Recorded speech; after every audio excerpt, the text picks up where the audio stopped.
and then awkwardly sat on the call by yourself while I got set up. Who's the leader of the blah blah blah blah blah blah blah? Mackey am a blah blah blah. Donald, Donald Duck, Donald Donald Duck. Donald Duck, Duck. Donald Donald Duck. Duck. He's the champion and not the mouse. Because he's a duck.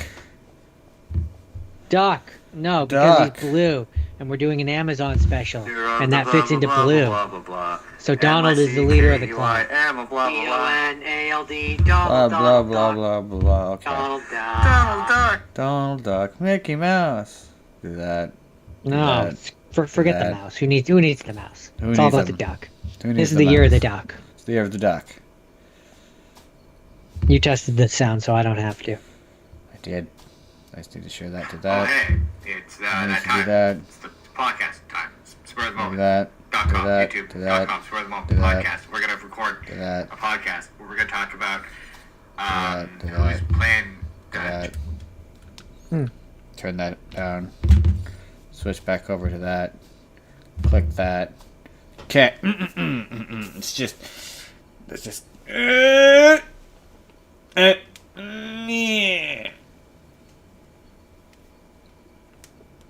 Okay. Okay. Namaste. Namaste. Goose Fraba. Goose. Fraba. Goose. Fraba. Goose. Fraba. Goose. Fraba. Goose. Fraba. Goose. Goose. Fraba! Fire! I don't know what I'm doing. I don't know. This is the YouTube preamble where we awkwardly sit on the call while I wait for you to start the show. In 3, 2, 1. This podcast is brought to you by the Arte Media Pantheon. Please head to artemedia.org to see all kinds of podcasts from our great friends. And if you would like to start your own podcast, they can provide you with the tools and resources to do so there. So please head to artemedia.org. That's A-R-E-T-E media.org. On with the show, Jordan. I cast Fireball! I cast doubt. I roll for active perception. I cast vicious mockery. Let's go. Roll for initiative. Anyway, welcome to the show. Spur of the Moment Podcast. I'm your host. This is Spur of the Moment Podcast, and I'm your host. I'm Justin Spurr, and I'm joined by always as the never confused, and he's always here. He's never not here, except for that one time he wasn't, and he doesn't know about that because I didn't tell him. I'm cold. It's the incomparable Jordan.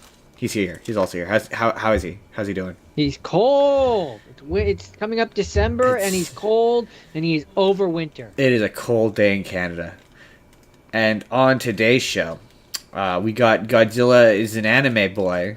We got Shrek 5 casting news. What does Macaulay Culkin think they should do for Home Alone reboot? We got a Rookie spinoff.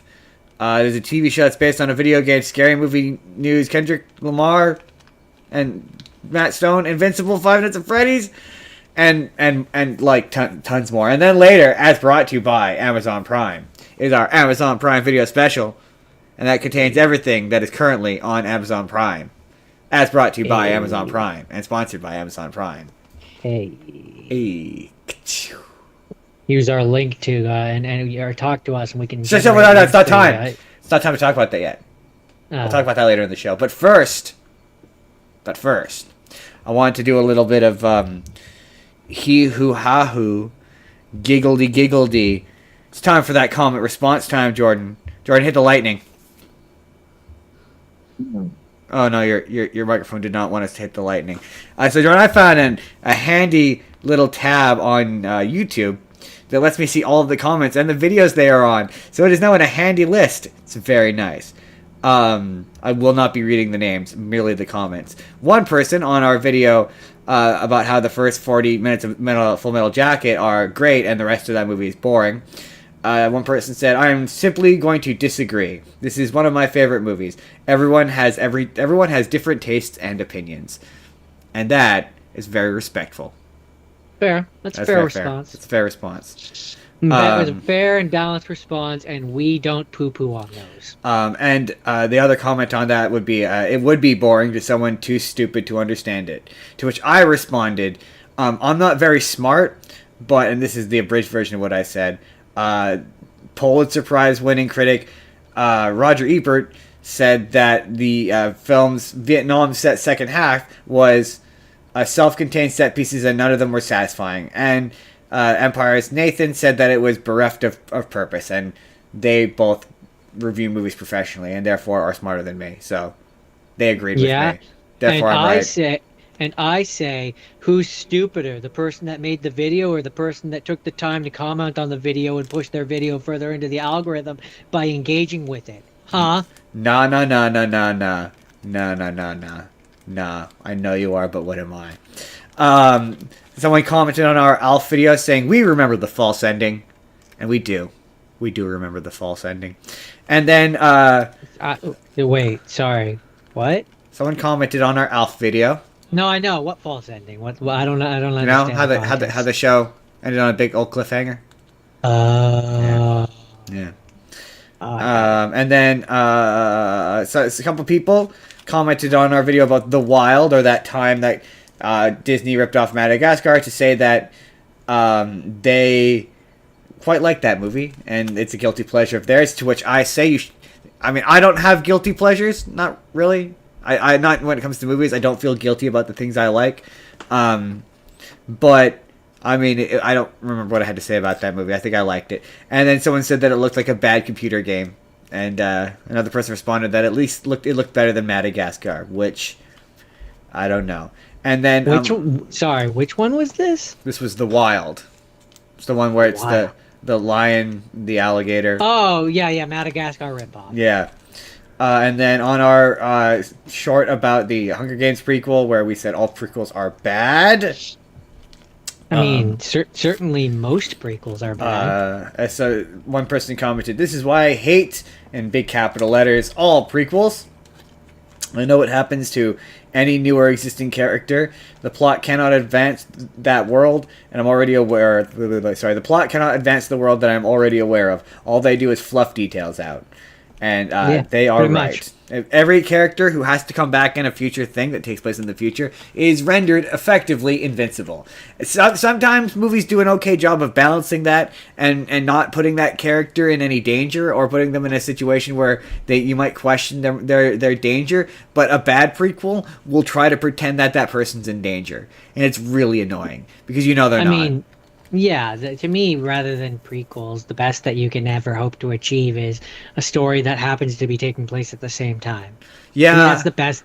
That's the best. But you can also do a prequel that's about the origins of a thing, but you can do it in a way that doesn't put the character in mortal peril in a way that is unbelievable. Where you're like, I can't think of a specific example off the top of my head, but there's been prequels where I'm like, they don't border into, oh my god, the main character is obviously never gonna, because like obviously the main character is never gonna die, but it's like when you get like secondary characters where you're like, the secondary characters in a story should always be reasonably expendable, and in the case of that Hunger Games movie, at least 5 or 6 of them just aren't. And then finally, we got several comments from Zach Milne Talks Movies.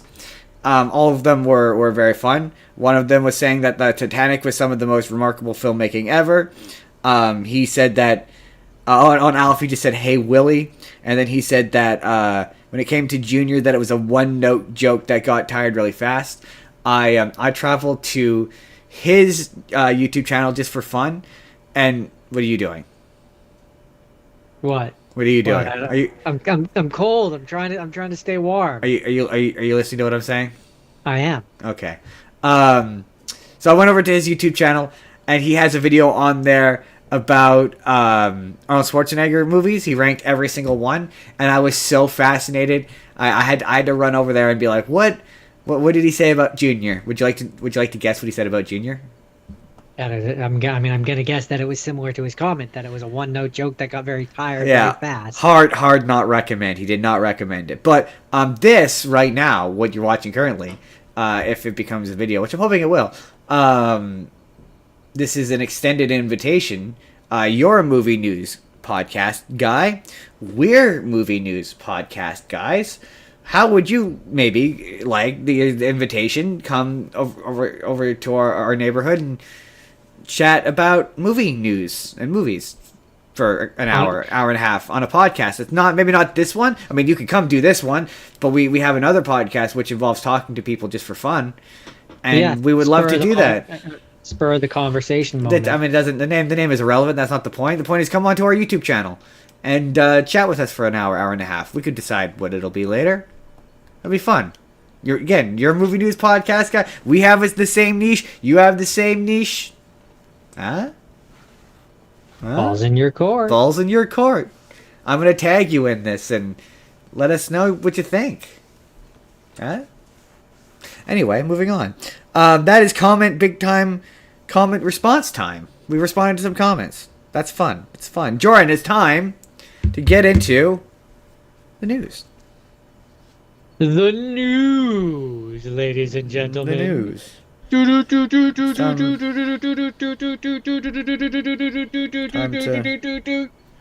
news.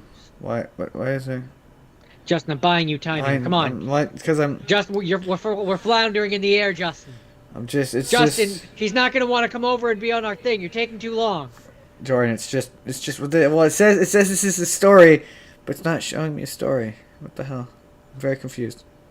Okay, there it is. Okay. The news is canceled, Justin. Okay. You've ruined it. I've got it. I got it now. Okay. So Jordan, this Saturday, Toho Animation revealed that there's a new Godzilla anime series in its production. Does this have a name of it? No, it doesn't have a name yet.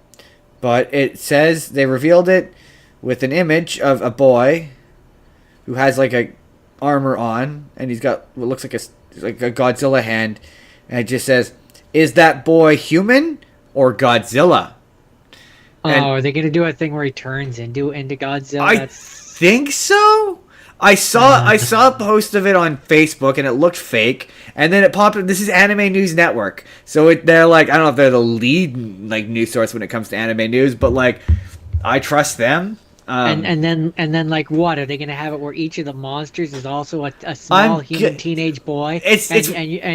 And you're gonna have Ghidorah, who's the preppy schoolboy, who's like the Vegeta of the anime. I'm kind of hoping it's a thing of like, yeah, he has the spirit of Godzilla, or my initial reaction was it's so funny because I always go like, how do you introduce Ultraman to America? He's just Godzilla but a guy. So now I'm just like, he's just Ultraman but he's Godzilla.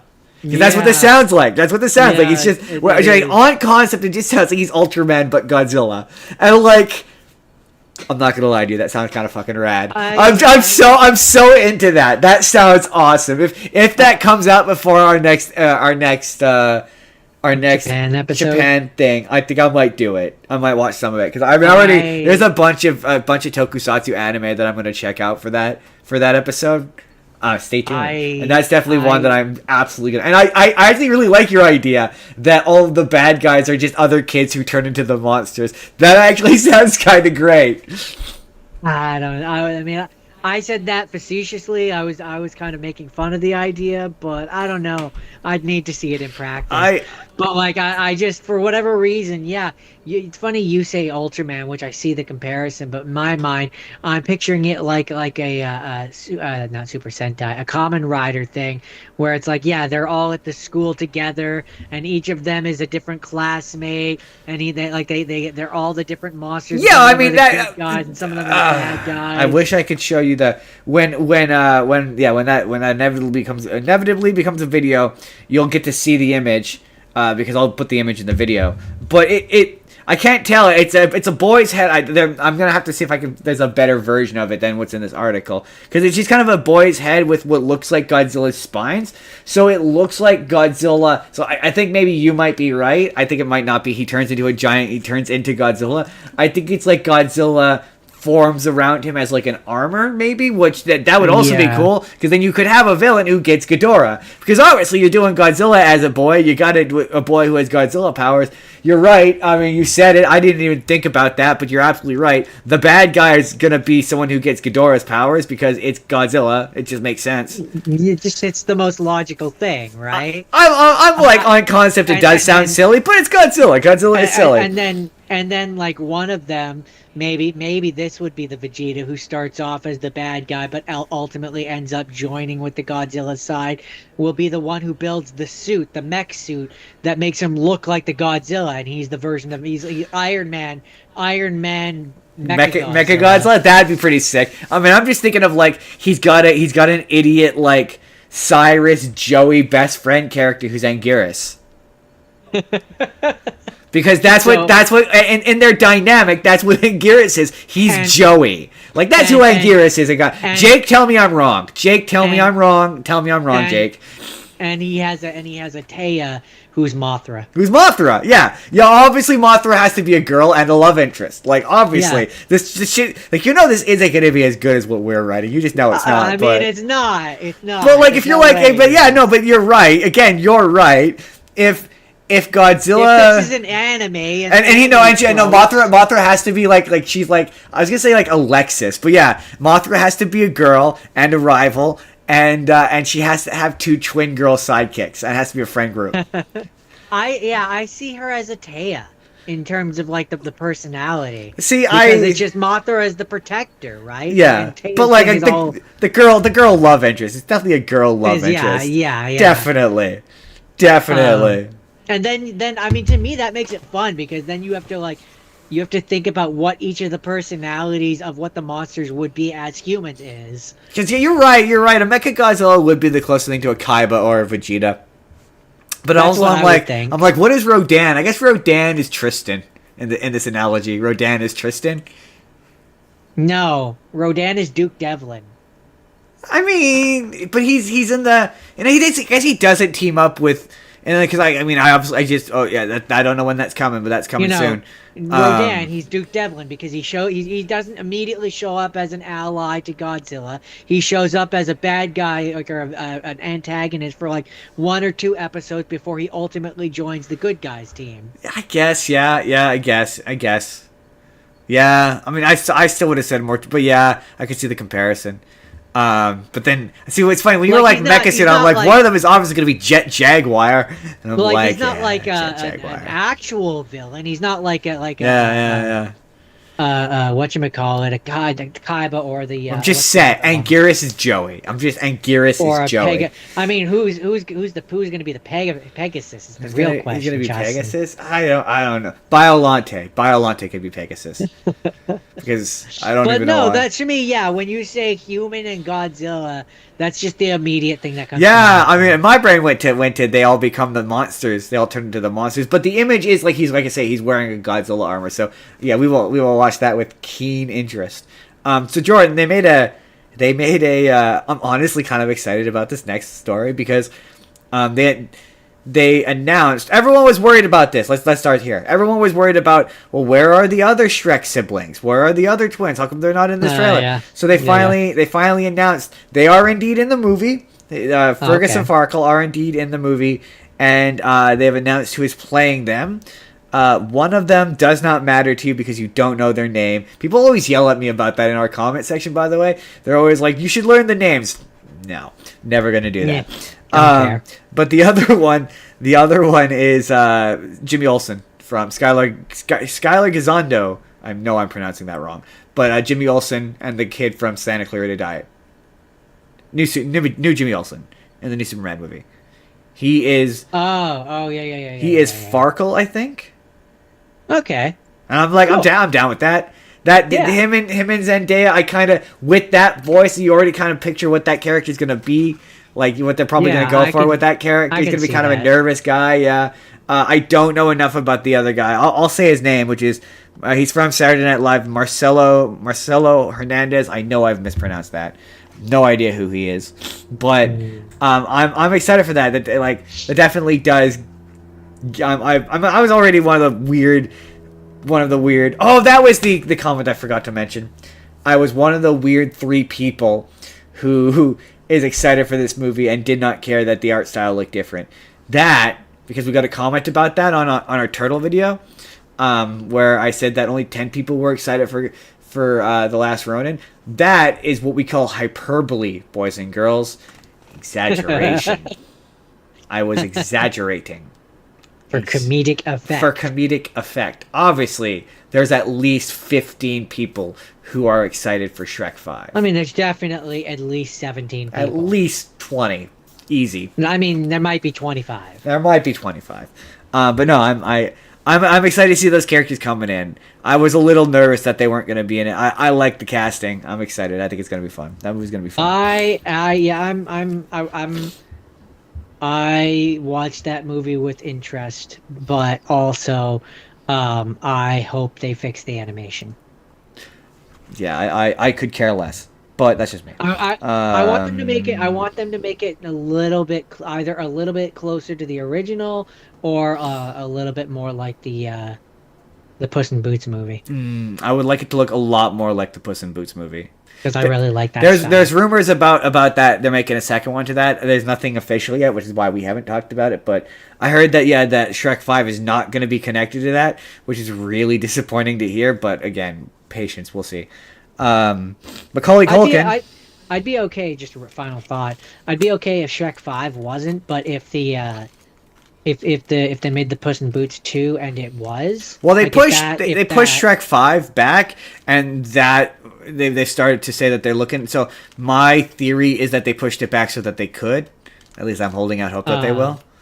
Because what I'd be okay with is I just really want the dog to come back. I could care less about Kitty Softpaws. Sorry, Kitty Softpaws. That's fair. What I'd be okay with is if they did a thing where Shrek 5 technically takes place before Puss in Boots 1. Maybe. And then have Puss in Boots 2 be a soft sequel to Shrek 5. Maybe. Anyway, Macaulay Culkin. He revealed his personal pitch for a sequel to Home Alone. He says he's not completely shut off to the idea of coming back to it. And I mean, I have my pitch for it. This is his pitch. Kevin is either a widower or a divorcee raising his son while dealing with work-related distractions and emotional distance. He says, I kind of have this idea, adding, I'm either a widower or a divorcee. I'm raising a kid and all that stuff. I'm working really hard, and I'm not really paying enough attention, and the kid is getting miffed at me, and then I get locked out, and Kevin's son won't let me in, and he's the one setting traps for me. The house is some kind of metaphor for our relationship, which, okay, I'm not against that. That is honestly strikingly similar to my own pitch for it, which is my pitch for it was always he has a complex house. He basically after this he went into home security, so he's reasonably wealthy. He has his own home security firm, and it's about getting into his advanced traps that he has around his house. I would have brought back Marv and the other guy whose name Harry and Marv. I would have brought them back and had them be breaking in.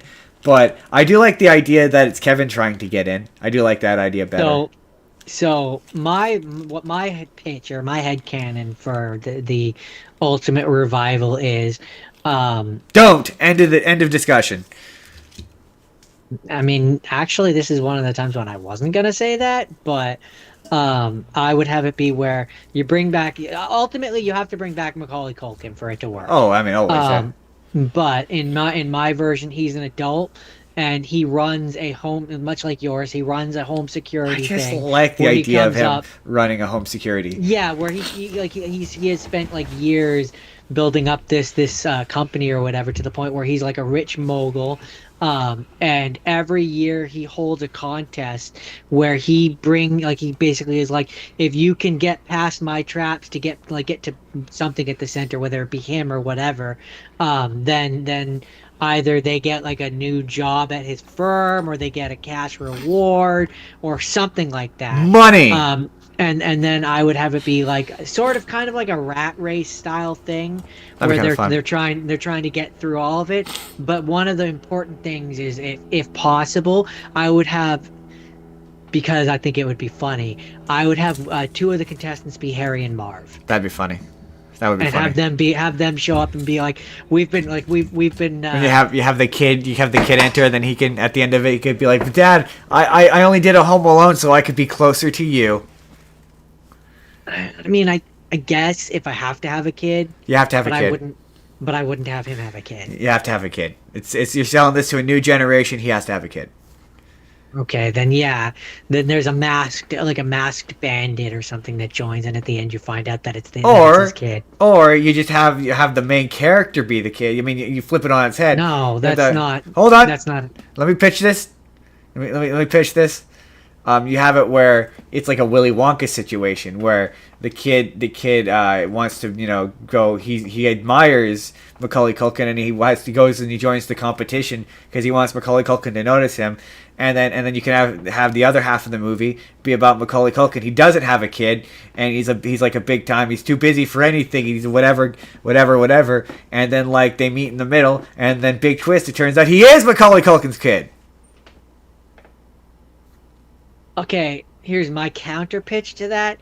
I don't mind the idea of a rags to riches story where we have the underprivileged kid, but I don't want it to be Macaulay Culkin's son.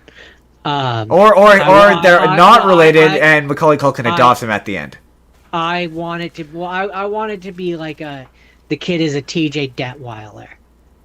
I mean, That's what I'm picturing in terms of like. He could be like a foster vibe. kid, like an adopted kid. He thinks he's an orphan, and it turns out his dad in the end is Macaulay Culkin.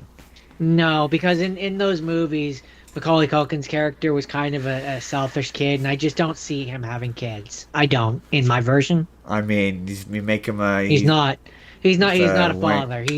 He's a successful businessman. I never said he was a father. I said he was a dad. He's a successful businessman who wants nothing to do with children. One of his home installations, he got a little too friendly, and he didn't hang around. No, not in my version. He dips that pen. You know what I'm saying?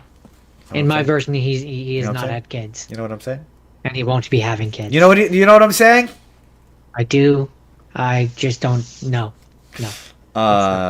It's gonna be a no for me. I mean, Macaulay Culkin wants him to have kids, so he has to have kids. That's great. He has to have kids. I'm the director in this version, and no, I'm the director. I'm the writer. He's just the actor. Oh, I see. Jordan, I sent you this trailer today, because I was like, not but an hour ago. and I was like, oh, this looks kind of good. I was kind of a surprise. It's made by the people who made the Spider-Verse movies and K-pop Demon Hunters, and that is Goat. And it definitely looks like they were inspired by Zootopia. I mean, yeah. I mean, I do think it's funny. It's very much in that vein. Zootopia. I also would have taken Sing of like, this is what if anthropomorphic animals did human thing, and it looks very much like a typical sports ball movie. Yeah, it looks fun. It does not. It looks like, not in a bad way, but it looks like a paint by number sports ball movie, and there's nothing wrong with a good paint by number sports ball movie. It's produced by Stephen Curry, basketball player Stephen Curry, NBA champion Stephen Curry. Yeah, and it's the classic. Oh, Caleb McLaughlin. you can't do the X thing. You're not the right type of person or creature or being to do X thing. And I'm gonna do X thing, and then the people around me think I can't do X thing, and I'm sure gonna show them. And by the end, I will prove that anybody can do anything they set their minds to, even when there's no logical reason for why they should try to do things. Right, and yeah, it actually does look like a lot of fun. I was like, oh, this looks fun. It's funny. It looks fun. It's cute. It looks inoffensive. Yeah, it looks good. Jordan, you'll never guess what show that you like that I don't watch, and it's really funny because I put this story in because I was like, this is a story for Jordan. Jordan, they're doing a big time spin-off of the show The Rookie, Really? called The Rookie: North. And it says that it introduces a fresh take on the original premise, placing a new character and setting at the center of the series.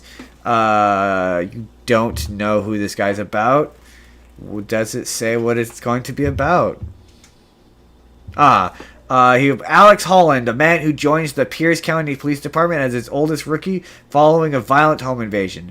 This spin-off shifts the premise of the rookie to a rural Washington state setting, contrasting the original Los Angeles backdrop. So it's just a new rookie in a different place.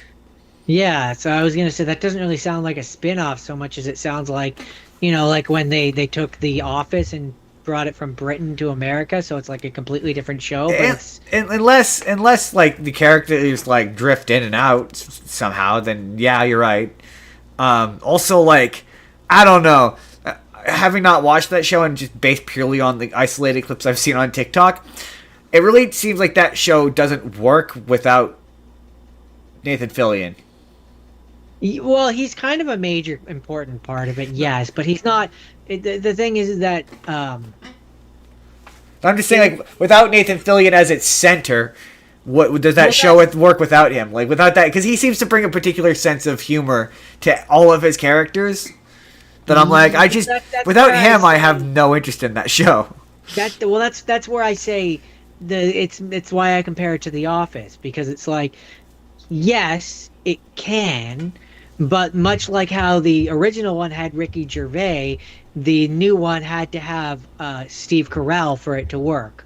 Like, you need somebody who not necessarily brings the same energy, but who brings an equal kind of energy, if that makes sense. Yes, I do what you're saying. I don't know the guy who they've got well enough for it to be like. Yeah, so like you don't need to have Nathan Fillion, but you need someone who can kind of equate to what he does in that original show. Yeah, exactly. So, like, if this new guy is capable of doing that, then I think it could be successful. But I'm gonna need to see. We're all gonna need picks, or it to didn't see. happen.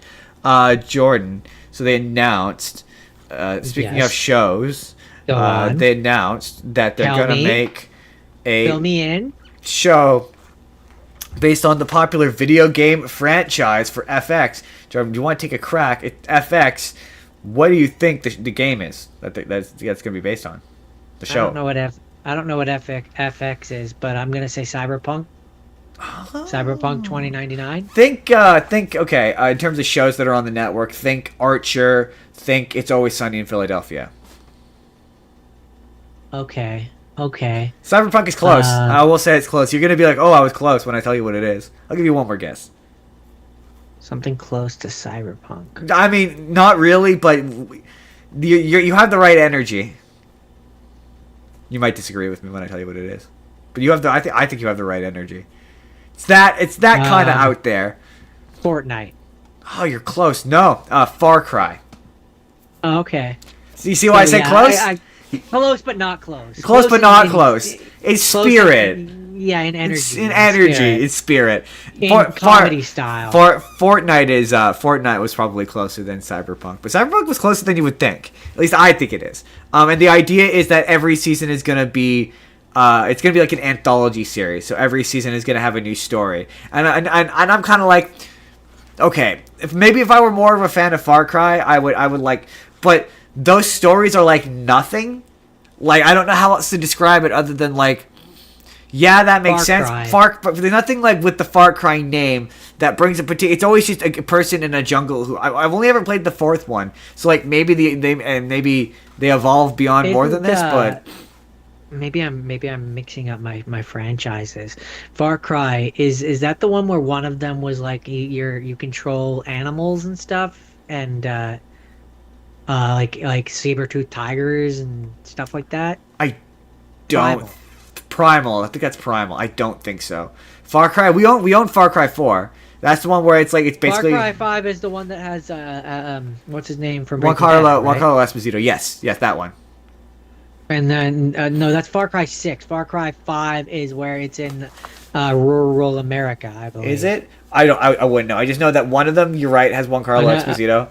And I never played it. we own the fourth one, and that one was basically like you get dropped in like a South African, like South African country, and it was fun.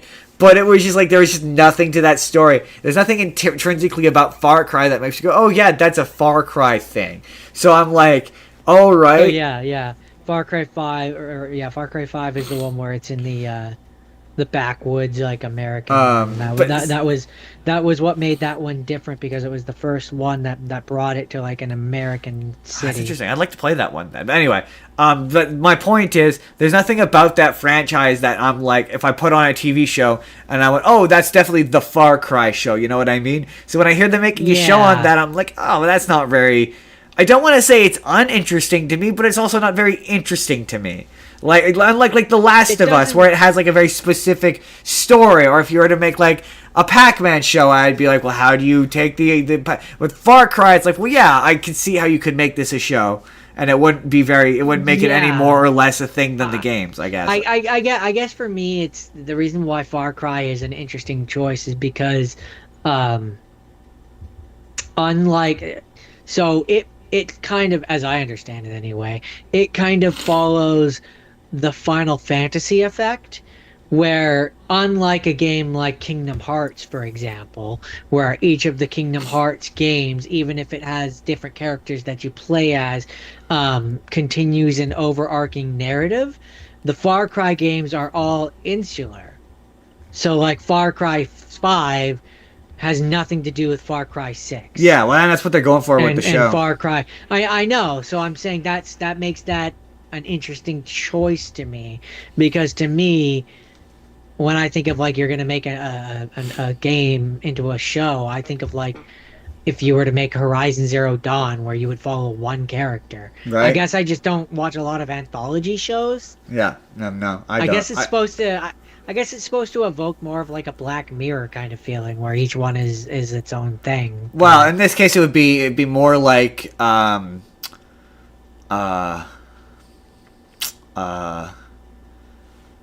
am I thinking of? Like Goosebumps was, where the entire season is just it's like a Black Mirror, where Black Mirror, each episode is a different story. That's that's the same with Goosebumps. No, but Goosebumps is the entire season is one story. No, it's not.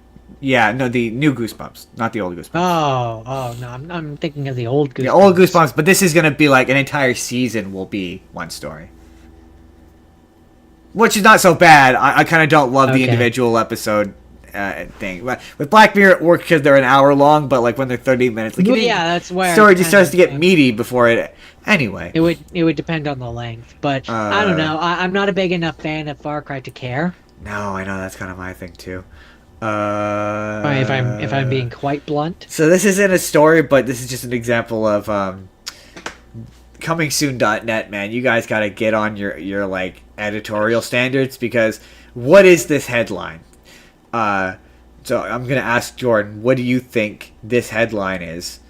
And I'm gonna tell you what it is, and I'm gonna get your reaction here. So the headline is Epic Transformers sequel with Rogue Optimus coming to Prime Video.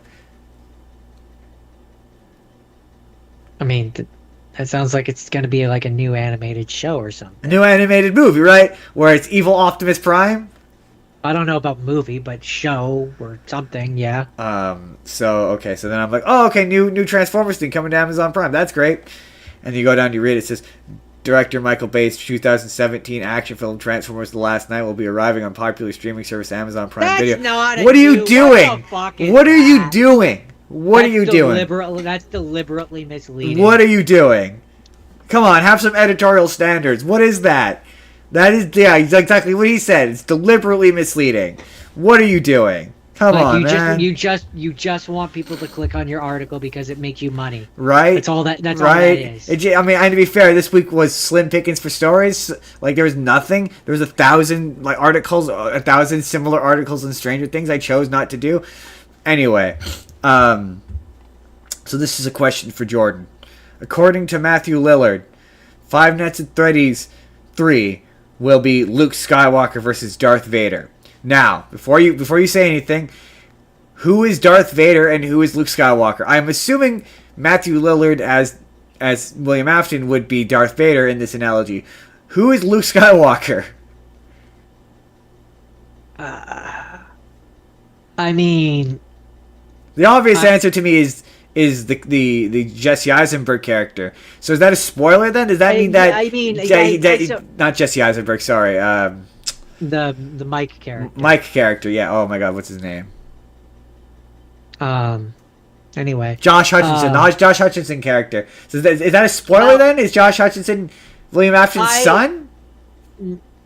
I don't think that's what he said. Okay, so there's a few different answers that it could be. If we're going by movie logic, although in this analogy it might be more apt to call her Princess Leia, but he could be talking about, you remember the blonde police officer who's his daughter? Yeah.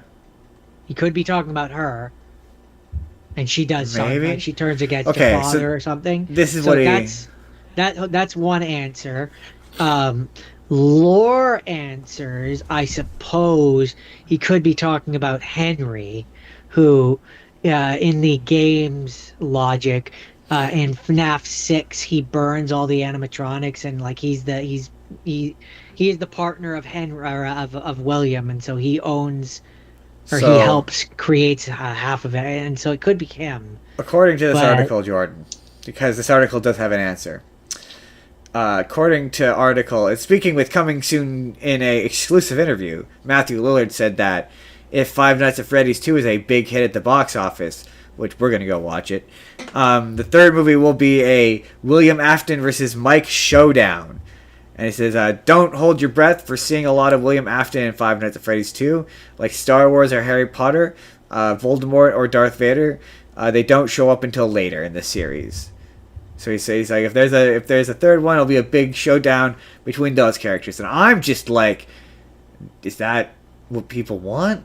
Do people care about that Josh Hutcherson character? I don't care about this franchise enough to, but like, are the Five Nights at Freddy's real down for that? I suppose it depends. I suppose it depends on what they kind of say in this next one. Like if they use it as a, because the thing is that the movie as of yet has done a fairly good job of kind of amalgamating different things from the games and making it into games and books, and making it into a more cohesive story, for the most part. So it depends on if they end up going the route of like, do we find out that Mike Schmidt is actually William Afton's son? Because then maybe.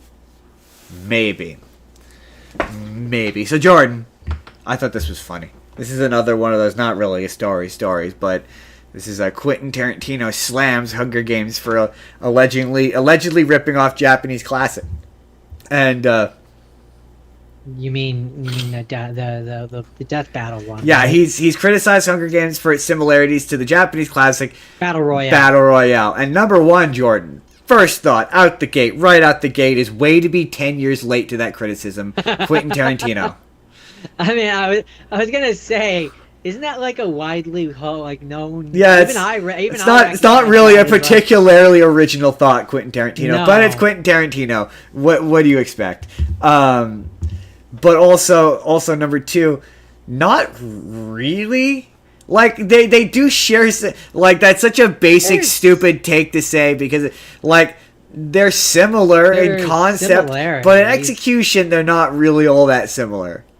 I mean, the similarity begins and ends. It's like you're having kids kill each other. Yeah, that's kind of where the similarity begins and ends. That's kind of it. It's a death battle. That's really, beyond that, they're not really similar movies. The reasoning behind putting the kids in it are different. It's a completely different setup. Takes place in the present day, not the future. Like, there's so much. It's not really that similar when you get right down to it. Like, the basic premise is similar, but there's again 5 stars and all the fiction and all that. That's all like that jazz. saying. That's like saying. I'm gonna be a really blunt one here. That's like saying Harry and the Hendersons is the same as E.T. because they both have things that show up that the children have to hide. Yeah, exactly, right? Exactly. They're similar. They have a similar premise, but there's similarities. There's definitely similarities, but they're not They're not They're not the same movie. They're not the same movie. They're just not. They're just not the same movie. That's my film analysis anyway, and I'm That's not particularly good at it. That's so. all I have to say about that. But I'm not. But to be clear, I'm not wrong. No, you're not wrong. Apparently, Jordan, Aaron Paul has announced that he is stepping away from voicing Powerplex and Invincible. I guess he only wanted to voice one superhero, but he said,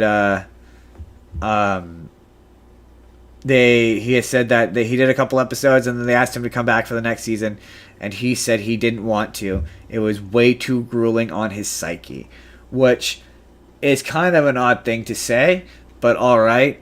I don't know how that character could be any more or less than like Jesse Pinkman was, but all right, whatever. I'm guessing.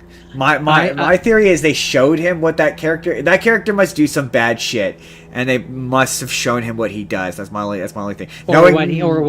Or what he would have to do. Which probably he was like, which I know nothing about. Jesse Pinkman was traumatizing enough. I think I'm good. I don't know enough. I mean, maybe someone who knows Invincible better than me could be like, oh yeah, that character is a reprehensible piece of shit. But my question, where I'm interested. It'll be interesting to see if they change how that character sounds, or if they get a voice match. It'll be interesting to see what happens there. Who they recast him with, what direction they take that in. But I know that he comes back. I do know that he comes back. That character. Or if they just cut him. No, that character becomes a major character in Invincible. I was reading about him. In the comics he does, but that's where I say maybe they'll take the show in a different direction. Maybe. It's hard to say. Yeah, they're already they are introducing a new character in storyline that they haven't done in the comics. So yeah, maybe. I mean, I kind of just assumed that if he didn't want to come back to that show, it's because they take like 12 years to get anything done, and he didn't want to commit his schedule to a show that was unreliable. Maybe. I don't know. And this is just the excuse that he's giving. He's got it. He's busy. He wants to spend his time working on Dispatch, a far more popular thing. Ooh, no. I would say at best equally popular, but even then, Invincible's pretty popular. Huh. I stand by what I said. Okay then. Yes. Well, apparently they're doing okay. Stranger Things. I have not seen the new season. I will not be watching it until the second part comes out because I'm not wasting my time. I don't care if you leave me a spoiler. I don't really care. I know some of them. I don't, because I started rewatching. I didn't know that there was a break, but now that I do, I'm glad that I went back and started the original, because I have to get through like 4 seasons of television before I get to the 5th season. So by the time I get to the 5th season, the second half Stranger will be out Things. anyway. So it's more like 6 seasons of television when you smush it all together. But I get your point.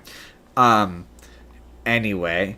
But the funny bit for me has been watching people's reactions to it, and all of them saying all of the things that we've been saying here for years, and what I've been saying on the internet for years, even longer. Cathartic. Like, my personal favorite is that it looks like none of the kids want to be there, especially Millie Bobby Brown, and we've been like, yeah, she clearly does it. We've been saying that for a while. We've been saying that for so long. Finn Wolfhard apparently is terrible. He like in every interview I've seen him do for this season, he seems so disinterested, like he just wants to go play music.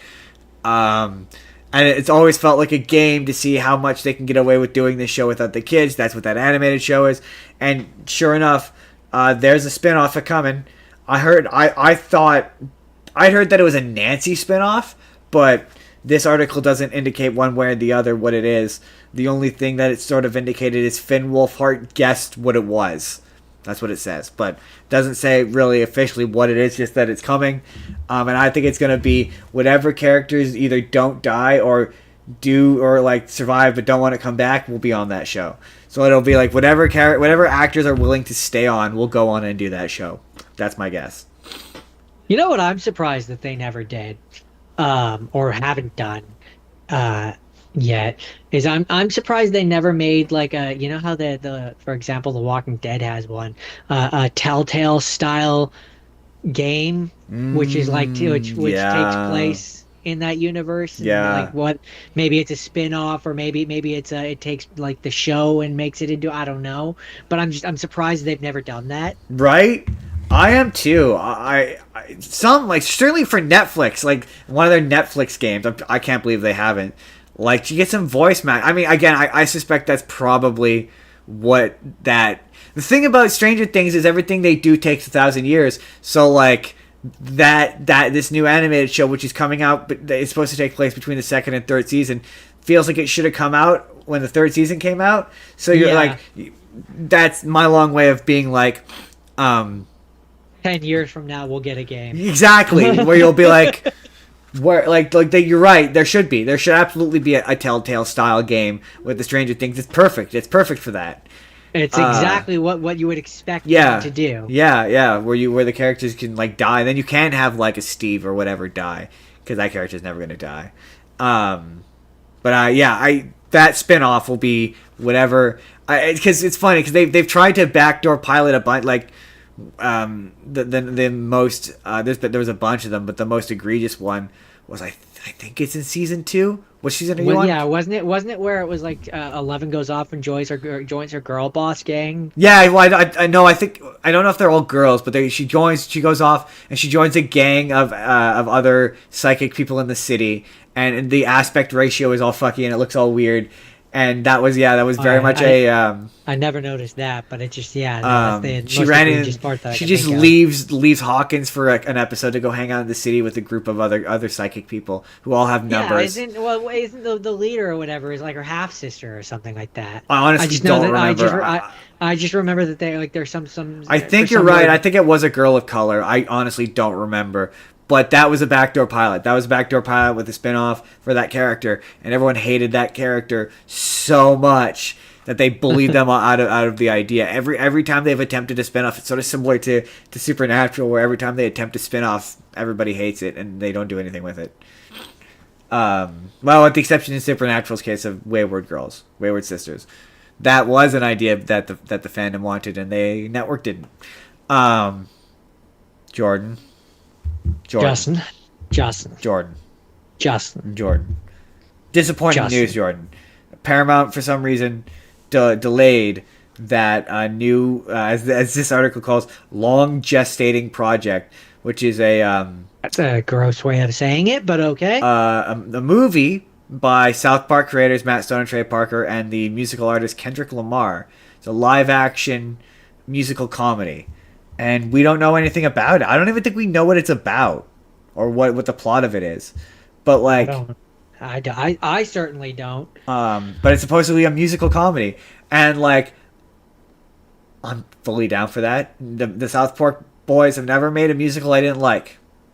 No, I mean I'd be down for it. The question is it a new? And we don't have any answers to this, obviously. But the question is it a new thing, or are they making a movie version of like the Book of Mormon, for example, like a theatrical version of the Book of Mormon?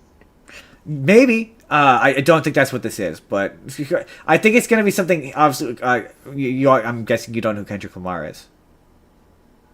Wasn't he on Futurama? Wasn't he Hermes?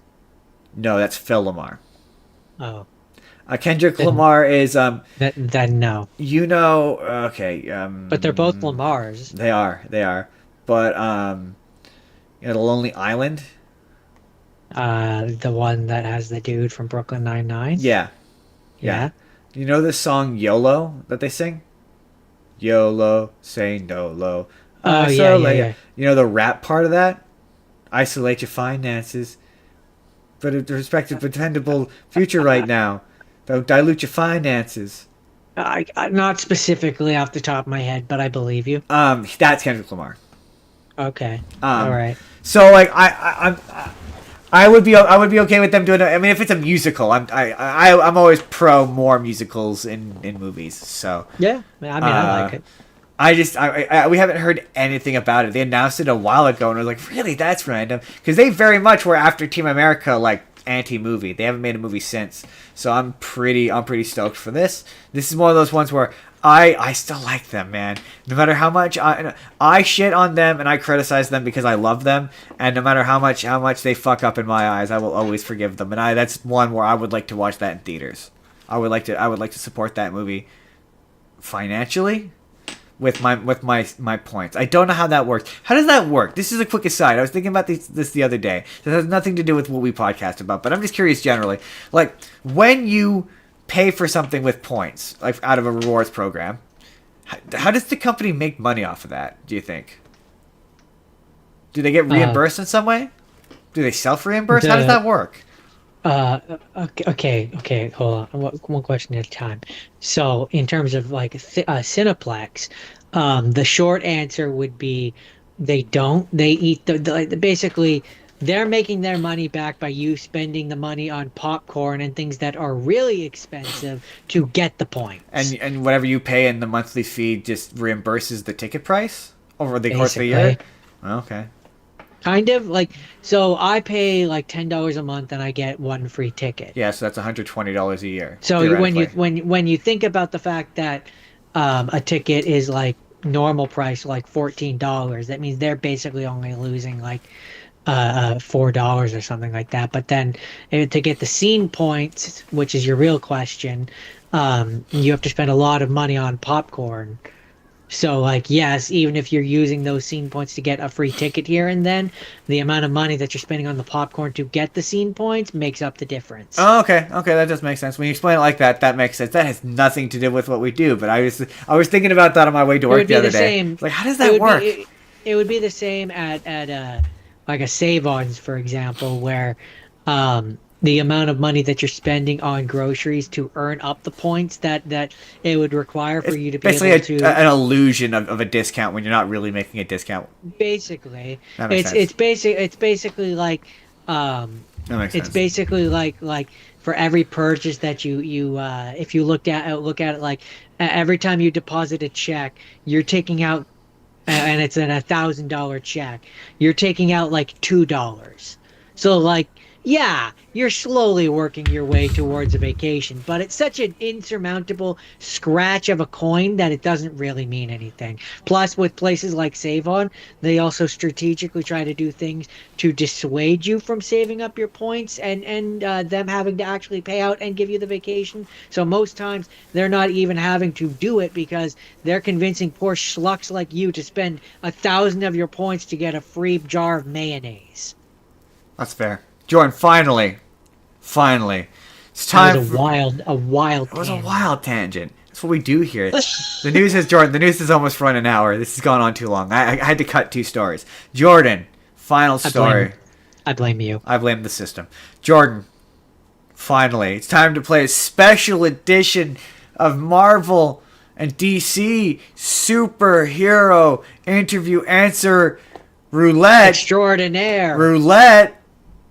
There's no roulette. The Mummy Edition, starring Brendan Fraser. So, Jordan, Brendan Fraser was asked about these rumors that they're making The Mummy 4. Jordan, let's put the answers on the board. There's a board. It's off screen. You can see it if you look hard enough. On the board, we're going to ask Brendan Fraser about The Mummy 4. Jordan, what do you think Brendan Fraser is going to say about him returning to do a Mummy 4?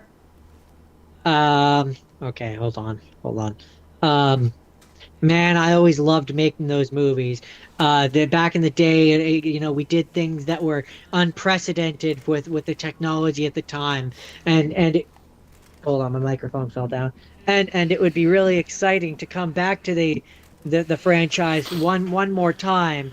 To do one last big hurrah. I don't know what the story would be or what they would have me do if they did have me come in, but I'd be excited to give it a shot. It's too much. You did entirely too much. That was way too much. You overperformed, exceeded. It's entirely too much. You're also close. You're close. You're close enough, I'll give it to you, because you're close. That's not exactly what he said, but it was... So, when asked directly, he says, So the question was, I'm hearing you are doing The Mummy again. Rick's coming back. He didn't shut down the door on the idea. He just replied, hey, anything's possible at this point. It is speculation, and I would love to tell you. I would love to answer more about that, but my lips are kind of sealed. I'm sorry. But I want you to know that there's a definite fan base, which means they're talking about it. If his lips are sealed, then that means it's on the table. Yeah,